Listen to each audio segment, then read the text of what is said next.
नमस्कार दोस्तों, स्वागत है आप सभी का स्टडी अफेयर्स में। आपको पता हो दोस्तों कि ये जो रसिया और यूक्रेन का वॉर है वो 9 महीने से लगातार चल रहा है। बयानबाजी तो ये भी आती रहती है कि हाँ, अब इस दिन से ये युद्ध समाप्त हो सकता है।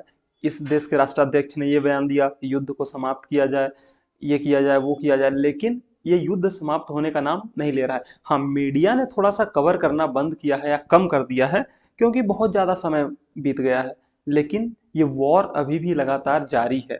कंटिन्यूअसली ये वॉर चल रहा है। तो इसी बीच ये जो अमेरिका के राष्ट्रपति हैं जो बाइडेन, उन्होंने अपनी मीटिंग की है किसके साथ? फ्रांस के राष्ट्रपति इमैनुअल मैक्रों के साथ। फ्रांस के राष्ट्रपति इमैनुअल मैक्रों और जो बाइडेन दोनों ने एक संयुक्त रूप से साझा बयान दिया है, जिसमें उन्होंने ये बात कही है कि हम जल्दी से जल्दी इस युद्ध को समाप्त करने के लिए रूस के राष्ट्रपति व्लादिमीर पुतिन से बात करेंगे। लेकिन उन्होंने कुछ शर्तें भी रखी हैं। वो शर्तें क्या हैं, इसके बारे में हम डिटेल से बात करने वाले हैं आगे। तो चलिए देखते हैं इसको। सबसे पहली चीज जो अमेरिका के राष्ट्रपति ने कहा है और इमैनुअल मैक्रो ने कहा है, व्हाइट हाउस में ये पूरी की पूरी मीटिंग चली है, जिसमें यूक्रेन पे भी चर्चा हुई है, जलवायु परिवर्तन पे भी चर्चा हुई और भी बहुत से मुद्दों पे चर्चा हुई है। लेकिन जो सबसे बड़ा मुद्दा निकल के आया है वो है रसिया यूक्रेन वॉर का। रसिया यूक्रेन वॉर, आपको पता हो रसिया यूक्रेन का वॉर पिछले 9 महीने से जो चल रहा है, उसकी वजह से पूरे वर्ल्ड की इकोनॉमी को बहुत ज़्यादा नुकसान हो रहा है। देखने के लिए ये सिर्फ और सिर्फ हमें लगता है कि रसिया और यूक्रेन का वॉर है जिसमें रसिया को कुछ नुकसान हो रहा है और यूक्रेन को कुछ नुकसान हो रहा है। जी नहीं, ऐसा बिल्कुल नहीं है। पहली चीज़, जो पूरा का पूरा एनर्जी का क्राइसिस उत्पन्न हुआ, एनर्जी का क्राइसिस वो किसकी वजह से हुआ? ये रसिया और यूक्रेन वॉर की वजह से। सेकंड चीज, फूड का सप्लाई, फूड सप्लाई चेन पूरी तरह से डिस्टर्ब हुआ।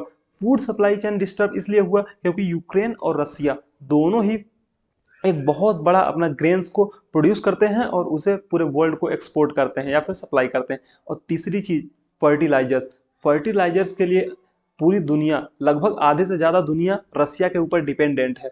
फर्टिलाइजर्स का एक बहुत ही बड़ा एक्सपोर्टर कंट्री है रसिया। तो रसिया अगर फर्टिलाइजर्स की सप्लाई प्रॉपर नहीं होगी तो आने वाले समय में फूड की क्राइसिस ये तो कंफर्म है, क्योंकि फूड और फर्टिलाइजर्स दोनों एक दूसरे से इंटर रिलेटेड है। अगर फर्टिलाइजर्स प्रॉपर टाइम पे नहीं मिले तो प्रोडक्शन, फूड का जो प्रोडक्शन है या फिर ग्रेन्स का जो प्रोडक्शन है वो कम हो जाएगा और उसकी वजह से फूड की शॉर्टेज हो जाएगी पूरे वर्ल्ड में। आपको पता हो कि पूरे वर्ल्ड में ऐसे बहुत से लोग हैं जो कि नॉन वेज और वेज दोनों ही खाते हैं। तो नॉन वेज खाने वाले तो किसी तरह से कोशिश करके आप ये चीज़ें मैनेज कर सकते हैं, लेकिन पूरे वर्ल्ड और पूरे एक कंट्री के लिए सिर्फ ऐसा नहीं है कि आप नॉन वेज खिला के उनको जिंदा रख सकें। तो आपको फूड्स की प्रॉपर सप्लाई, ग्रेन्स की प्रॉपर सप्लाई जरूरी है हमारे बॉडी के लिए भी और किसी भी कंट्री के इकोनॉमी के लिए भी, क्योंकि किसी भी एक चीज़ पे डिपेंडेंट रहा नहीं जा सकता। तो हम अपने मुद्दे पे आते हैं। उन्होंने क्या कहा कि जो भी यूक्रेन में हुआ उसके लिए पूरी तरह से उन्होंने रूस को जिम्मेदार ठहराया। क्या कहा? जो भी अत्याचार, इस युद्ध के अपराध, युद्ध जो हुआ ये रसिया यूक्रेन का वॉर, उसमें जो भी अपराध हुए हैं वो पूरी तरह से रसिया की तरफ से हुए हैं। रसिया उसके लिए जवाबदेह है। इन्होंने यूक्रेन के बारे में कुछ भी नहीं कहा कि हाँ, यूक्रेन की भी कुछ गलती है, उसने नेटो को ज्वाइन करने की कोशिश क्यों की, वगैरह वगैरह। वो कहते हैं ना कि 100 बिल्ली खा के, 100 चूहे खा के बिल्ली हज को चली, उसी तरह का हाल है कुछ अमेरिका का सारा किया धरा अमेरिका का है।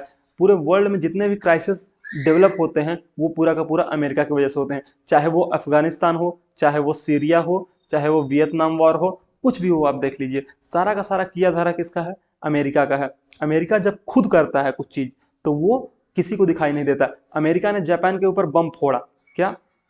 Nuclear bomb. लेकिन अगर आज कोई भी कंट्री किसी दूसरे कंट्री के ऊपर न्यूक्लियर बॉम्ब चलाने की कोशिश करे तो अमेरिका उसके लिए, उसके सामने खड़ा हो जाएगा। हालांकि ये ठीक है, अब ठीक है, लेकिन किया तो अमेरिका ने पहले अमेरिका ने ही शुरुआत की है इन सब चीज़ों की, डिक्टेटरशिप की। अगर कहने को वो एक तरह से डेमोक्रेसी है अमेरिका, लेकिन वर्ल्ड के लिए वो एक तरह से डिक्टेटरशिप के रूप में कहीं कहीं पे काम करता है। दोनों नेताओं ने जिस तरह से बातचीत की, बैठक, उसमें यह कहा कि अगर पुतिन युद्ध को समाप्त करने के लिए इच्छुक हैं तो वो रूस के राष्ट्रपति व्लादिमीर पुतिन से बात करेंगे। कौन? जो बाइडेन और इमैनुअल मैक्रो। लेकिन शर्त यह है कि आप युद्ध को समाप्त कीजिए। अगर आप युद्ध समाप्त करना चाहते हैं तो हम आपसे बात करना चाहते हैं।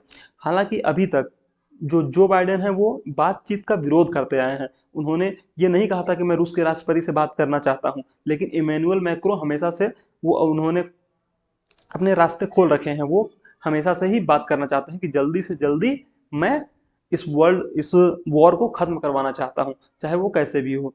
साथ ही साथ जो बाइडेन ने ये कहा कि अब मैं ये पता लगाना चाहता हूं कि आगे पुतिन क्या करने वाले हैं। पुतिन से जो बात करने वाले हैं वो अपने नाटो देशों के सहयोगियों के साथ मिल करके, उनसे परामर्श करके, बातचीत करके कि आगे वो क्या कर सकते हैं, नेक्स्ट स्टेप क्या होना चाहिए, क्या नेक्स्ट स्टेप रूस ले सकता है और उसके एवज में अमेरिका को क्या करना चाहिए, यूक्रेन को क्या करना चाहिए। ये सब उनका कहना है कि हम नाटो के जो हमारे साथी हैं उनसे बातचीत करके फिर अगला स्टेप मैं लेना चाहता हूँ। नाटो के साथियों से बातचीत करके फिर मैं पुतिन से बात करूंगा और इस विषय पे चर्चा होगी कि जल्दी से जल्दी इस वॉर को खत्म कैसे किया जाए। लेकिन कंडीशन ये है कि रसिया जो है वो वॉर को एंड करने के लिए, युद्ध को समाप्त करने के लिए इच्छुक होना चाहिए, तभी तो हो पाएगा। नहीं तो कैसे युद्ध, एक पार्टी अगर एग्री करती है, दूसरी पार्टी एग्री नहीं कर रही है, तो फिर वो तो कंटिन्यूअसली चलता आएगा जैसे कि चलता जा रहा है।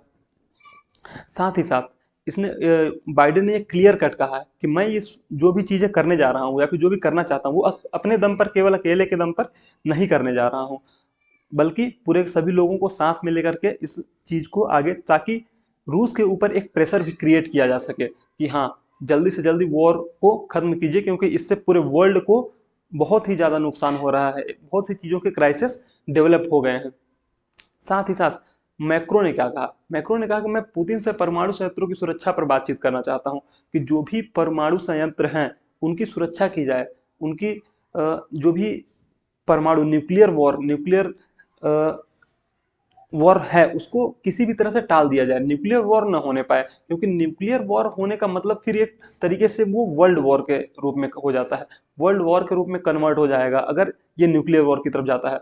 तो उन्होंने कहा कि जो भी परमाणु संयंत्र है उनकी, जिस तरह से मिसाइल यूक्रेन में मिसाइलें चलाई जाती हैं और वो किसी भी, कभी बिजली घर पे तो कहीं किसी परमाणु संयंत्र पे गिर जाती हैं, तो उनका ये कहना है कि मैं कोशिश करूंगा कि उन चीज़ों को सुरक्षा की जाए, क्योंकि अगर किसी भी परमाणु संयंत्र पे आप मिसाइल अटैक करते हैं या फिर किसी भी तरह से अटैक करते हैं तो वहां से जो नुकसान होने की संभावना है, क्योंकि वहां से रेडिएशंस बहुत ज़्यादा मात्रा में निकलती हैं।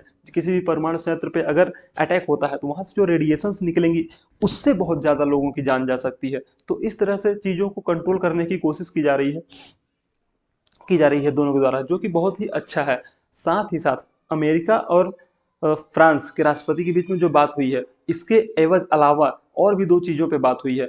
मानवाधिकारों के सम्मान और जलवायु परिवर्तन जैसे अहम मुद्दों पर चीन के क्या विचार हैं। चीन, आप देखिए कि चीन को हमेशा से ही जिस तरह से कोई भी मीटिंग हो, चीन को जरूर याद किया जाता है, यानी कि चीन को हमेशा ही कोशिश किया जाता है कि किसी भी चीज़ पे चीन के क्या विचार हैं उसको देख लेना चाहिए, क्योंकि चीन के विचार थोड़े से अतरंगी होते हैं हर एक चीज़ पे। वो कभी कभी उइगर मुसलमानों पे मानवाधिकार का जब भी बात आती है तो वो कहता है कि नहीं, उइगर मुसलमानों पे हम बिल्कुल कोई अत्याचार नहीं कर रहे हैं, हम तो एकदम रिस्पेक्ट के साथ उनको अपने कंट्री में रखते हैं, और बहुत सी चीज़ें। और पहली चीज़, दूसरी चीज़, क्योंकि चाइना से कोई भी क्या कह सकते हैं आप, इंफॉर्मेशन का लीक होना बहुत ही मुश्किल काम है, वहाँ से इंफॉर्मेशन का निकलना बहुत ही मुश्किल काम है, तो इसलिए वहाँ उस पर रिलाई करना इतना जल्दी कोई भी कंट्री रिलाई नहीं करती है, उस पर भरोसा नहीं करती है। साथ ही साथ जलवायु परिवर्तन पे भी बातचीत हो रही है दोनों ही कंट्रीज के बीच में। साथ ही साथ हमने देखा COP27 में जिस तरह की मीटिंग में जलवायु परिवर्तन का मुद्दा उठा है, G20 में जिस तरह से जलवायु परिवर्तन का मुद्दा उठा है, और नेट जीरो करने के लिए कंट्रीज जिस तरह से आगे आई हैं, तो हो सकता है आने वाले समय में हम जलवायु परिवर्तन हमारे लिए सबसे बड़ा कंसर्न हो पूरे वर्ल्ड के लिए। वैसे ये जलवायु परिवर्तन तो कंसर्न है ही, आने वाले समय में ये इंडिया के लिए भी एक बहुत बड़ा कंसर्न बन सकता है। क्यों? क्योंकि जलवायु परिवर्तन से सिर्फ एक चीज़ पे इफेक्ट नहीं पड़ता, जलवायु परिवर्तन से सिर्फ एग्रीकल्चर पे अफेक्ट नहीं पड़ता या फिर ह्यूमंस पे सिर्फ अफेक्ट नहीं पड़ता, बल्कि ये पूरी की पूरी स्पीसीज को भी खत्म कर सकता है कि अगर अचानक से सडन जलवायु परिवर्तन हुआ या फिर कोई भी चीज़ इस तरह की होती है तो। वहीं पे साथ ही साथ जो फ्रांस के राष्ट्रपति हैं वो पहली बार मिल रहे थे किससे, बाइडेन के राष्ट्रपति से, अमेरिका के राष्ट्रपति जो बाइडेन से, वो पहली बार उनकी ये मुलाकात हुई है। लेकिन वो दूसरी बार अमेरिका की राजकीय यात्रा पर मंगलवार को गए, वॉशिंगटन पहुंचे हैं, मतलब जब से वो राष्ट्रपति बने हैं उसके बाद से दूसरी बार ये उनकी ऑफिशियल विजिट है अमेरिका की। पिछले बीच में 2 सालों तक क्या हुआ कि कोविड की वजह से कोई भी कंट्रीज के राष्ट्राध्यक्ष एक दूसरे कंट्री में ट्रेवल नहीं कर पा रहे थे। साथ ही साथ आप अगर ये 24 नवंबर की न्यूज़ देखिए, ये 24 नवंबर की न्यूज़ है। क्या यूक्रेन को युद्ध में बड़ी मदद, अमेरिका देगा $40 करोड़, ब्रिटेन 10,000 तोप के गोले भेजेगा। तो ये चीजें चल रही हैं। आप वर्ल्ड अगर वॉर को खत्म करना चाहते हैं, वॉर को एंड करना चाहते हैं, तो सिर्फ पुतिन से बात करने से नहीं होगा। आप यूक्रेन पे भी थोड़ा सा प्रेशर क्रिएट करिए, यूक्रेन को भी सप्लाई क्या करिए, बंद करिए। यूक्रेन को भी अगर आप एक तरीके से सप्लाई बंद कर देते हैं तो वो एक तरीके से, हाँ ये हो सकता है कि दोनों ही चीज, रूस की भी कुछ प्रॉब्लम्स हैं, रूस को काफ़ी आर्थिक रूप से बहुत ज़्यादा नुकसान हुआ है इस वॉर में।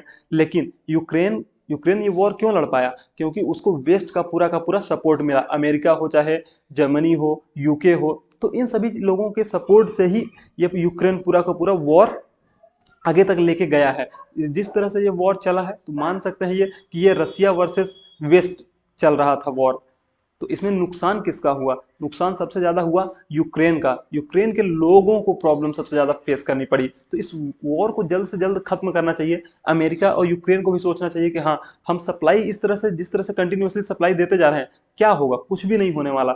एट द एंड आपको क्या करना पड़ेगा? कोई ना कोई समझौता, कोई ना कोई एग्रीमेंट ही करना पड़ेगा। वॉर का एंड एग्रीमेंट से ही होता है। वॉर को खत्म किया जा सकता है एग्रीमेंट से, कोई ना कोई एग्रीमेंट। तो टेबल पे बैठ के टॉक्स के थ्रू, जो मोदी जी भी कहते हैं क्या कि dialogue diplomacy, dialogue and diplomacy, इसी चीज से किसी भी वॉर को एंड किया जा सकता है। और आज का जो ये एरा है, उन्होंने, मोदी जी ने क्या कहा, this is not the era of war. ये वर्ल्ड में वॉर का एरा नहीं है, ये वॉर के लिए टाइम नहीं है। हमें अपनी इकोनॉमी को रिवाइव करना है, हमें अपनी इकोनॉमी को आगे लेके जाना है, पूरे वर्ल्ड को आगे लेके जाना है। न्यू इन्वेंशंस पे ध्यान देने की जरूरत है, न्यू टेक्नोलॉजीज पे ध्यान देने की जरूरत है। जिस तरह से एक बार फिर से कोविड पूरे चाइना को फिर से एक बार अपने लपेट में लेते जा रहा है, और जिस तरह से इकोनॉमिक एक्टिविटी वहां पे बंद हो रही है, तो आने वाला समय क्या होगा ये हम नहीं समझ सकते। तो इसलिए हमें कोशिश करनी चाहिए कि हम अपने हेल्थ इंफ्रास्ट्रक्चर को बूस्ट करने की कोशिश करें, ना कि वॉर पे फोकस करने की।